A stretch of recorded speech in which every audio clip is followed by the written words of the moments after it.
Hola, ¿qué tal? Soy Augusto Trujillo. Bienvenidos a su canal de Filosofía y Epistemología, Filosofía de la Ciencia y Epistemología. El día de hoy vamos a hablar desde los inicios, tanto de la filosofía como de la ciencia, y para ello nos remitiremos a el pensamiento griego. Efectivamente, tanto la filosofía como la ciencia surgen en Grecia. Surgen en Grecia a través de un primer momento. Como todos sabemos, en el principio, el conocimiento se atribuía plenamente a los dioses. Todo lo que pasaba era por voluntad de los dioses.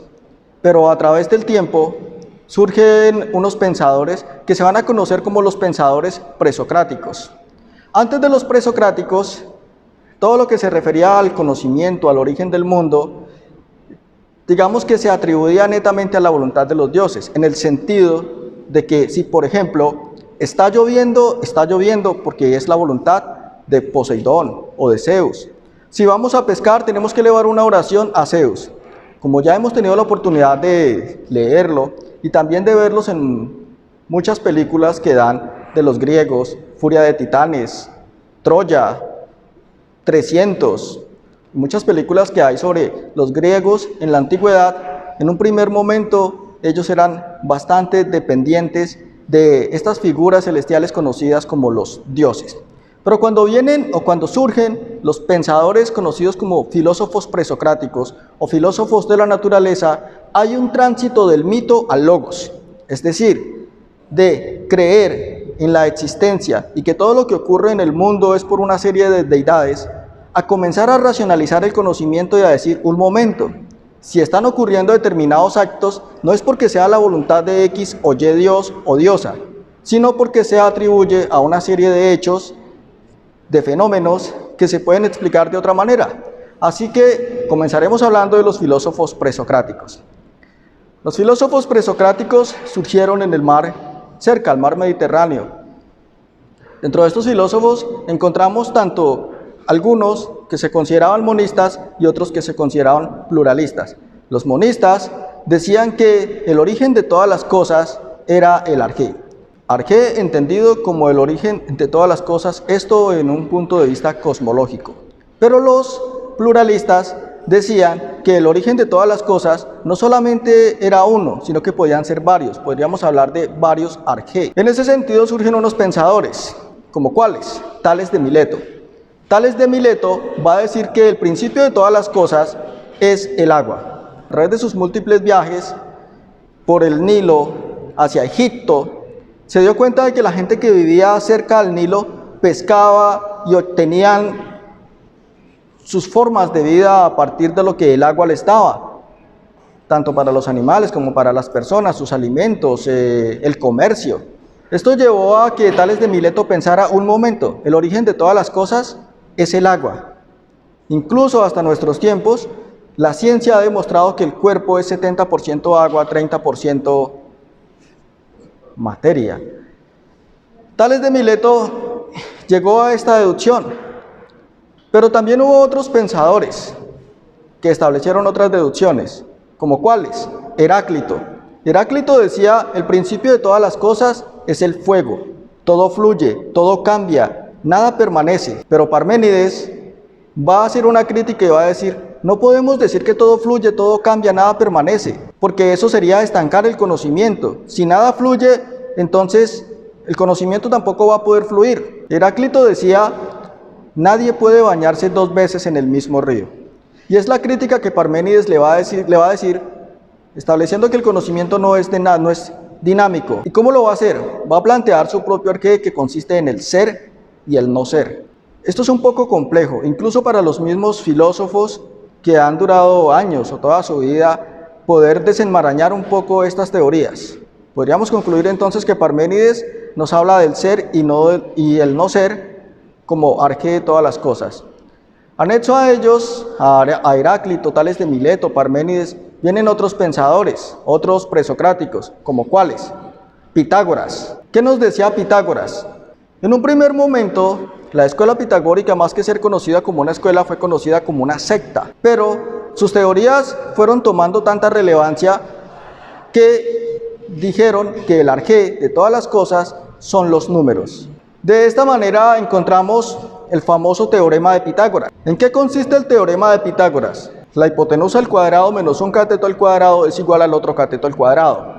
Y la suma de los catetos al cuadrado es igual a la hipotenusa al cuadrado en un triángulo rectángulo de 90 grados. Los números serían efectivamente el aporte de los pitagóricos en cuanto al arjé. También encontramos a Demócrito y Leucipo, que ya fueron pluralistas. ¿En dónde está su aporte? En el átomo. Fue tomado más adelante en la ciencia moderna, por la química, por la biología, el átomo como el arjé de todas las cosas. Encontramos a otros pensadores como Anaxímenes, Anaximandro, y así sucesivamente.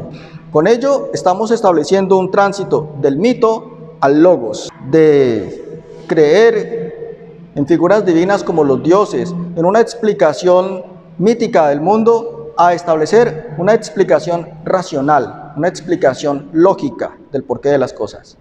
Anexo a los griegos podemos encontrar también las dos grandes obras de la cultura universal.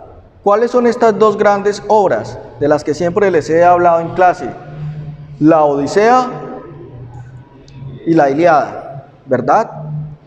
Habíamos dicho anteriormente que los griegos fueron una civilización que se preocupó por alcanzar la excelencia, por alcanzar la virtud. Y esta preocupación por alcanzar la excelencia, la virtud, fue conocida por los griegos como la arete. Es la preocupación del griego entre reconciliarse con el mundo material y el mundo espiritual. Es el punto de equilibrio que buscaba el griego. La paideia era la educación en Grecia. Y la arete era alcanzar la máxima virtud, la excelencia. Esto lo podemos encontrar en la Ilíada y en la Odisea. En la Ilíada y en la Odisea, Homero nos habla de el personaje heroico. Este personaje heroico busca alcanzar la arete. ¿Quiénes son los personajes heroicos en ambas obras? En la Ilíada encontramos personajes heroicos como Aquiles, Héctor, París. ¿A quién más encontramos? ¿Recuerdan a Aquiles?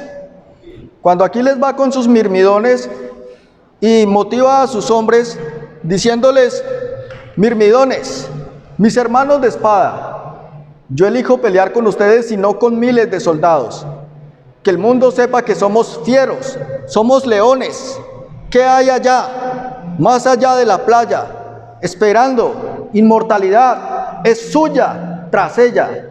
Y del otro lado estaba Héctor, apoyando a sus troyanos. Troyanos, en mi camino siempre respeté un código que es simple: honra a los dioses, ama a tu mujer y defiende a tu nación. Troya es madre de todos, peleen por ella.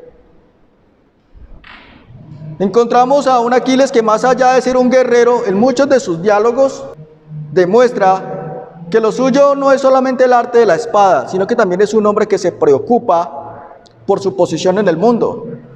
Lo que llevó a que Aquiles participara en la Ilíada fue perseguir esa inmortalidad. Inmortalizarse a través de su heroísmo.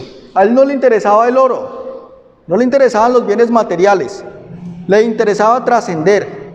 Y esto era lo que buscaban los griegos: ir más allá de lo corpóreo, de lo espiritual. ¿Qué hay más allá? Esperando por ustedes, por mí, por nosotros. Eso es lo que Homero resalta del pensamiento griego. El heroísmo. Los griegos se preocupaban por formar cuerpo y alma.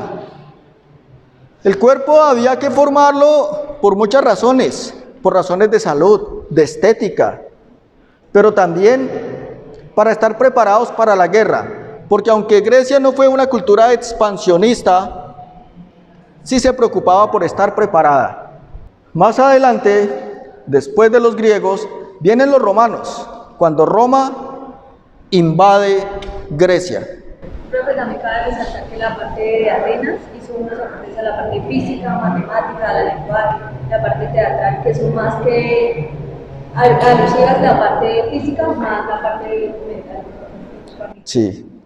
Sí, efectivamente, en la antigua Grecia encontramos prácticamente la cuna de la civilización. Y algunas personas dirán, pero ¿por qué Grecia es la cuna de la civilización? Si es que también antes de Grecia estaba en China, estaban otros imperios. Mesopotamia, ¿qué significa Mesopotamia? Ciudad entre ríos. ¿Cuál fue la diferencia entre los griegos y otras culturas que también tenían de cierta forma un pensamiento filosófico, una preocupación por la trascendencia? Que los griegos establecieron esa diferencia entre lo mítico y lo racional. Los griegos se preocuparon por ir más allá de explicaciones míticas, más allá de que X o Y asunto simplemente se diera porque es la voluntad de los dioses. No, tiene que haber algo más allá. Y eso se dio, como lo decía anteriormente, con los presocráticos. Bien, los romanos invaden Grecia y al invadir Grecia toman mucho de la cultura griega. Eso lleva a que Roma se establezca como un imperio prácticamente civilizado, según ellos. Los civilizados eran ellos, los bárbaros eran las otras tribus. ¿Y por qué eran bárbaros? Por sus prácticas, por muchas de sus prácticas. Recordemos que los bárbaros obedecían o estaban en diferentes tribus, y de acuerdo a la tribu a la que perteneciera cada uno, pues así mismo eran sus creencias, sus prácticas no muy bien vistas por los romanos. A manera de cápsula, por lo menos hoy en día que está de moda la barba. Hoy en día los hombres se dejan la barba porque a las mujeres les gusta o porque tienen esa facilidad. Para los romanos, la barba era sinónimo de barbarie. Los que utilizaban la barba eran los bárbaros. ¿Y para qué los bárbaros eran así todos barbados? Para protegerse del frío, para protegerse de muchas otras inclemencias de la naturaleza. Los romanos, a diferencia de los bárbaros, si ustedes se han dado cuenta, ellos se afeitaban. ¿Y por qué se afeitaban? Porque durante muchas guerras se dieron cuenta que el enemigo también aprovechaba la barba de su oponente para tomarlo de ella y arrastrarlo. Entonces, marcaban una diferencia. Eso a manera de cápsula. Los romanos buscaron siempre diferenciarse de los bárbaros. Más adelante, con la muerte de Julio César, el imperio romano, y es bastante irónico, porque Julio César siempre dijo, divide y reinarás. Y eso fue lo que fortaleció su imperio. Pero fue víctima de su propia idea. El divide y reinarás fue lo que llevó a la caída del imperio romano. Cuando César es asesinado, surge una batalla, una división en Roma, una guerra civil. Y esa guerra civil debilitó al imperio. Cuando debilita al imperio, los bárbaros aprovechan para entrar y saquear Roma. Con la caída del imperio romano y con toda esta serie de eventos, de guerras, surge más adelante lo que es conocido como el Medioevo.